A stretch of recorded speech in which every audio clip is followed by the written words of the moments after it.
तर welcome bachelors of Ayurveda. तर आज आपण पाहणार आहोत द्रव्यगुणमधील एक महत्त्वाचा चॅप्टर. त्याचं नाव आहे मिश्रकगण.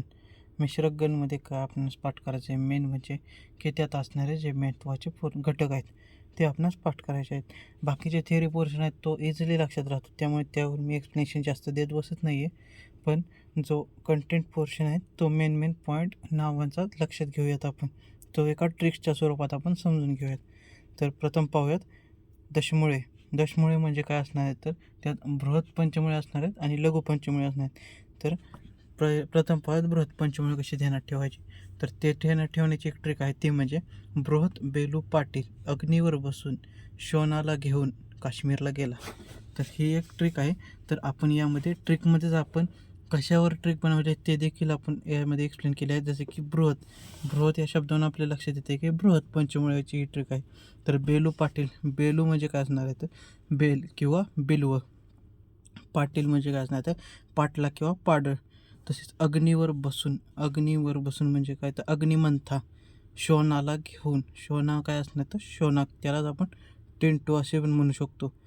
तर शोनाला घेऊन काश्मीरला गेला. काश्मीरवरून काय ध्यानात ठेवायचे, तर काश्मीरी त्यालाच आपण शिवण देखील म्हणतो. तर हे होते बृहत पंचमुळीची ट्रिक. तर दुसरे पाहूयात लघुपंचमुळे. तर लघुपंचमुळेमध्ये काय असणार, तर लघु पुष्पा कोकरूची डोरली घालून भुईमार्गाने शाळेला गेली.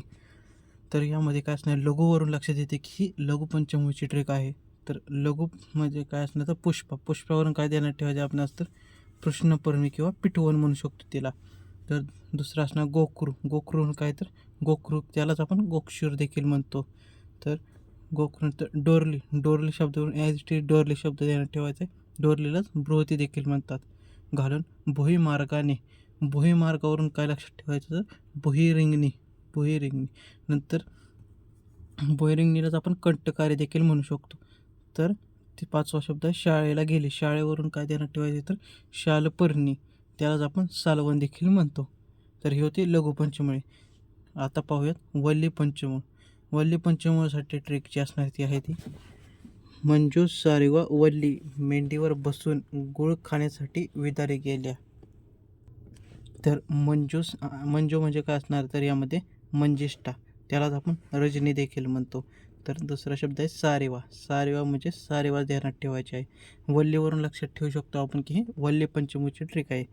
तर मेंढीवरून काय लक्षात ठेवायचं, तर मेडशिंगीवरूनच लक्षात ठेवू शकतो. अजशृंगी देखील आपण देण्यास सोपे जाते ध्यानात ठेवण्यासाठी. तर बसून गुळ खाण्यासाठी, गुळ शब्दावरून काय ध्यानात ठेवायचं आपण असतं, गुळवेल. साठी विदारीलाच आपण दुसरा शब्द काय म्हणू शकतो, तर भोई कोहळा. ही झाली वल्ली पंचमीची ट्रिक. तर आता पाहूयात कंटक पंचमीवरून काय ध्यानात ठेवायची ट्रिक, तर शतावरी गृध्रा या करवंदाच्या झाडाखाली गोक्रूचे काठी सैरिकाच्या मदतीने गोळा करत होते. तर शतावरीवरून शतावरी ध्यानात ठेवायचे. गृध्रा म्हणजे काय, तर गृध्र नक्की. तर करवंदावरून काय करायचं आहे, तर करवंद किंवा करमर्द ध्यानात ठेवू शकतो. झाडाखाली गोखरूवरून गोक्षूर किंवा गोखरू त्यालाच त्रिकंटक देखील म्हणू शकतो. काटेवरून आपणास लक्षात येते की ही कंटक पंचमीची ट्रिक आहे. तर काटे गोळा करण्यासाठी सैरिकाच्या मदतीने, तर सैरिक म्हणजेच कोरांटी म्हणतो आपण. गोळा करत होते म्हणजे काय, तर शतावरी कृत्रा हे दोघी कोण होते, तर मैत्रिणी होते की त्या काय करत होते, करवंदाच्या झाडाखाली गोखरूचे काटे होते. ते गोळा कशाच्या मदतीने करत होते, सैरिकाच्या मदतीने गोळा करत होते. अशी ट्रिक आहे सोपी. तर आता आपण पाहणार आहोत तृण शब्दावरून लक्षात घ्यायची ट्रिक जी आहे ती. तर तृण म्हणजे काय, तर तृणवरून लक्षात घ्यायचं की तृणबंचमाची ट्रिक आहे.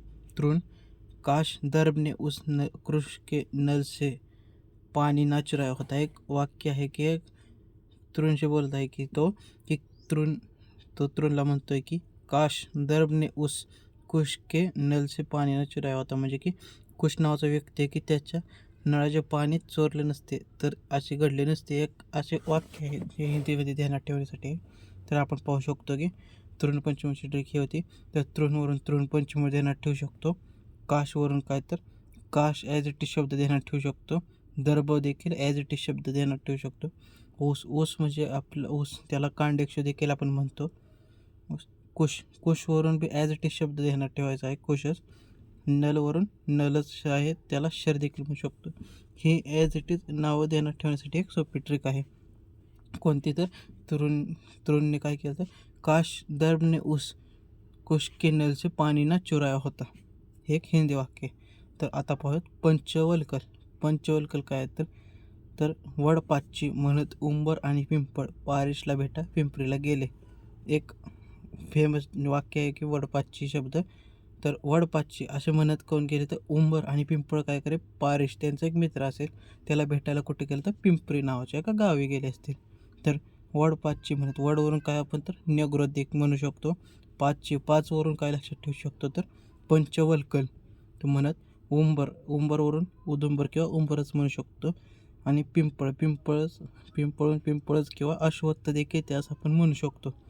तर पारिसला भेट आहे, पारिसवरून काय म्हणू शकतो तर पारोसा पिंपळ म्हणू शकतो. पारिसवरून पिंपरीला गेले, पिंपरीवरून पिंपरी किंवा प्लक्ष देखील म्हणू शकतो.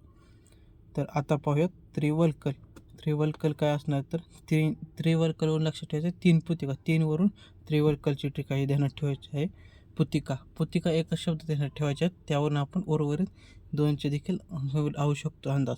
तर पुतिका शब्द प्रथम पुतिका शब्द ध्यानात ठेवायचा आहे. दुसऱ्यातल्या तीवरून तिलवक हा शब्द ध्यानात ठेवायचा आहे. आणि कवरून कृष्णगंधा हा शब्द ध्यानात ठेवायचा आहे. तर हे होते त्रिवल्कची टीक. यामध्ये प्रथम जे 2 होते म्हणजे पुतिका आणि तिलवक ते विरेचनामध्ये उपयुक्त असतात. MCQचा क्वेश्चन आहे हा. तसेच जे कृष्णगंधा असणार आहे शेवटचा तो असणार आहे तो विसर्प, शोथ, अर्श, दद्रू, हिद्रती, गलगंड, कुष्ठ यांसारख्या विकारामध्ये आपण तो वापरू शकतो. त्यानंतर कृष्णगंधा वापरली जाऊ शकते. तर त्रिकटू काय असणार तर हा एक कॉमन पॉईंट आहे, त्यामुळे त्रिकटू हा ॲज इट इज ध्यानात ठेवू शकतो आपण, तो म्हणजे सुंठमध्येच पिपळी.